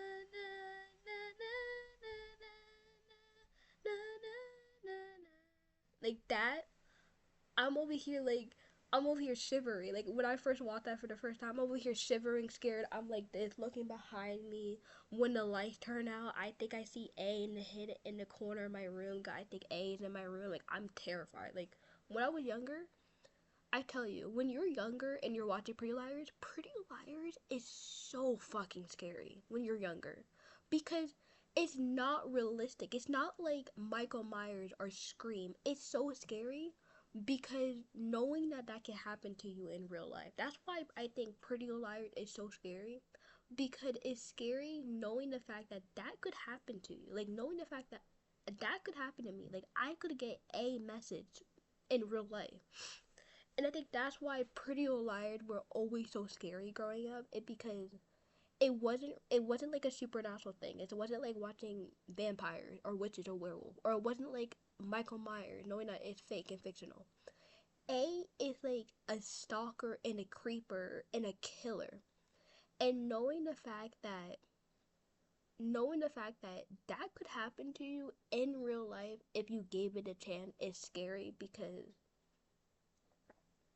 the fact that everybody know your phone, your address, the fact that all your personal data is everywhere on your phone and the internet, it's scary. The fact that I could right now get a message from A right now. Like, that's what I think why Pretty Liars were always so scary to me and so many other teenagers growing up, is the fact that you could get a message from A right now. Right now, I could get a message from A if I really think about it. Because A is a stalker, and he's basically it's basically a internet troll. And I think that's what made A so scary, is the fact that it could happen to any one of us. And that's why the Pretty Liars over here was so scary when it came to A, because it could happen to me, it could happen to you, it could happen to the whole wide world.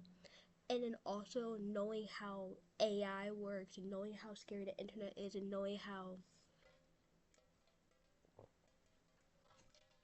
knowing how literally all your personal information is on the internet and there's no way to get rid of it, that's why I think A is so scary, because of that. But that episode, but that finale, when they were reading the text together, had then chilled down my bone and had me scared when I was first watching it growing up. Because it was so scary when they were reading it all and saying, like, I was scared, and they were all like looking this way and that way, and they were all like looking back, and I was like, oh, like it got me so scared when I was younger growing up. It's been chipper. So yeah, that's the end of the episode. That means this is the end of the. That's the end of the episode. At the end of every episode, I am going to do a little segment, basically going to be doing like a little question and open answer for you guys to do in the comments. So at the end of every Pretty Liars episode, I am going to be basically saying what is my favorite A message in the episode, because there's not one episode in Pretty Liars that get an A message. Every episode of Pretty Liars has an A message, so basically every episode has an A message. So basically, I'm going to do a segment and I'm basically going to share what was my favorite A message throughout the whole episode. That's the segment. Basically, I'm going to be talking about what's my favorite A message throughout the whole episode. And you guys can answer in the comments if you want.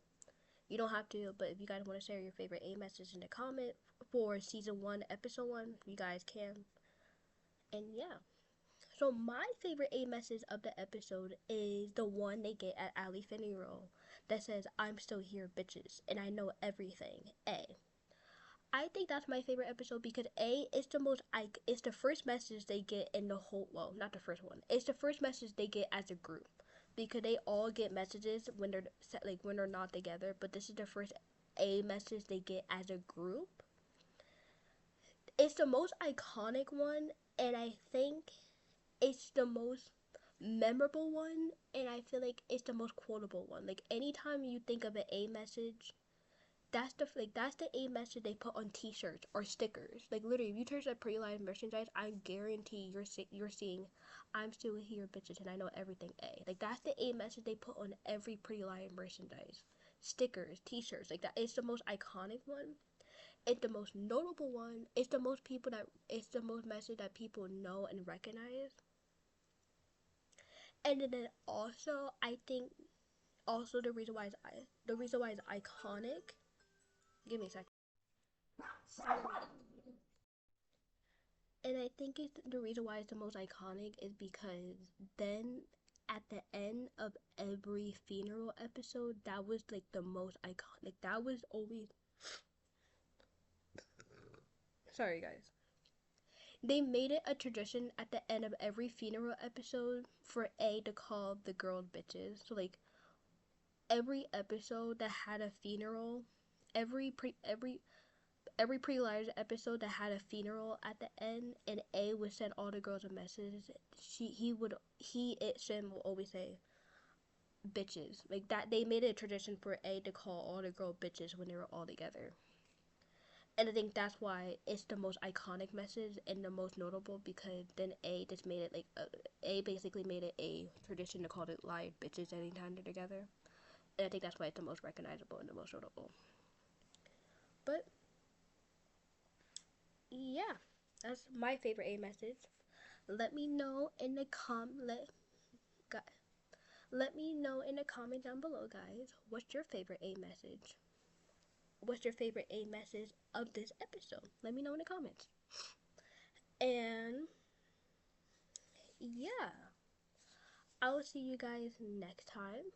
I'll see you guys next time on my channel for either Pretty Liars season 1 episode 2, just Jenna thing, or season 1 episode 1 of Gossip Girl, the pilot. So I guess I'll decide. See you guys next time. Bye. Bye. Love you guys so much. Bye. Bye.